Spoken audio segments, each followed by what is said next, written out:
Today was a highly unusual day in the market, and don't look to extrapolate what happened today as the sign of a new trend.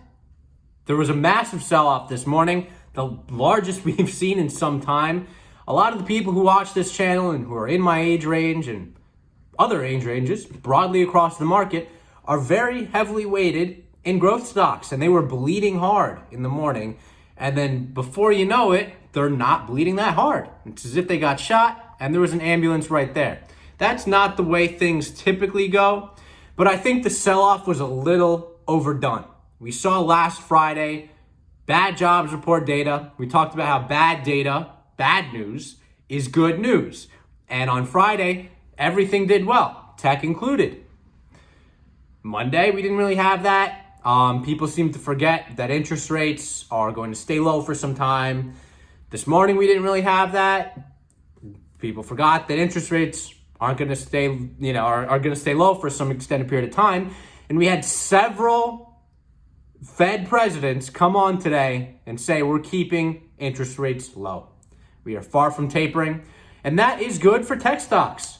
In addition, as we had said in the past, even if interest rates rise, because there's inflation, the real interest rate is likely to stay and remain at zero. So the effect this is going to have is minimal, I would assume. It should be, it likely won't be the case, but it should be. Whatever is what it is. We can't do anything about that.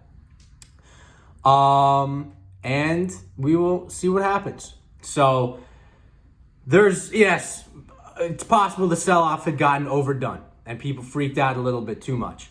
But if we look at a stock like Amazon and other mega cap tech stocks, these stocks are very expensive. They're trading at high valuations.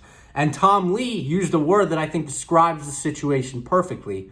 And that's that mega cap tech FAANG stocks, they are stale.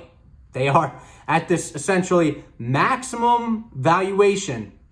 And they are perceived as defensive and relatively safe assets to hold. Yet there are other safe assets to hold that return capital to investors and are trading at a fraction of the valuation.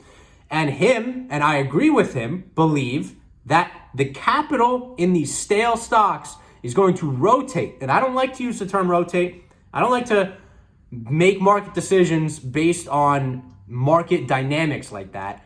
But the capital is going to rotate from these stale mega cap tech stocks into the more opportune value cyclical stocks that are benefiting from a reopening economy. The mega cap tech stocks have benefited from the corona economy, and they have been late to see this capital leave. Zoom, DocuSign, those stocks were early. They saw it happen. The mega cap tech stocks didn't see it happen. Now, these are great businesses. I'm not trying to take anything away from them.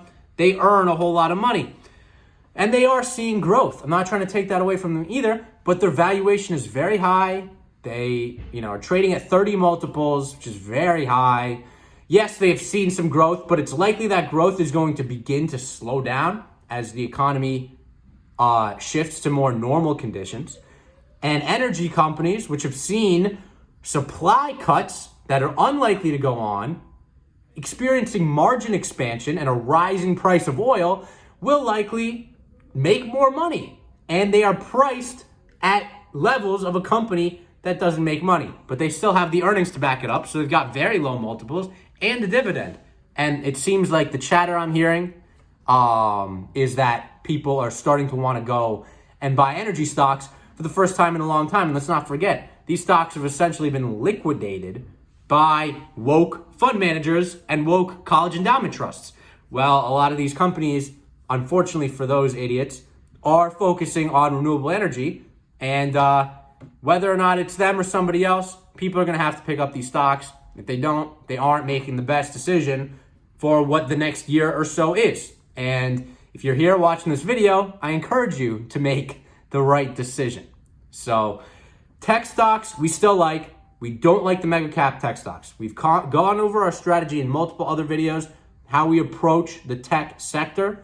We look for technologies that we think have the potential to dramatically change the world or increase their power significantly, and thus have the potential to increase their stock price by 5 to 10 times. They have to be in this kind of range.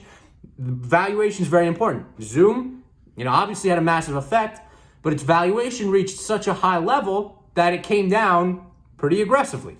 We didn't buy Zoom ever. We haven't owned mega cap tech in a very long time. Those are companies that are changing the world and having an effect, but their valuations are very high. We want to buy companies that are going to have a massive effect, and their current valuation is much smaller than the effect they're going to have. I point you to the CRISPR stocks, which barely spent any time down today and were up significantly. That's what we're looking for. Those prices, that kind of effect. That's how you invest in tech. So in this environment, last year, throw a dart at the board. This environment, you got to be a little more. It's all about picking your spots. We want to outperform the market. That's what we're here to do. So hope you can see that. And until next time, peace out.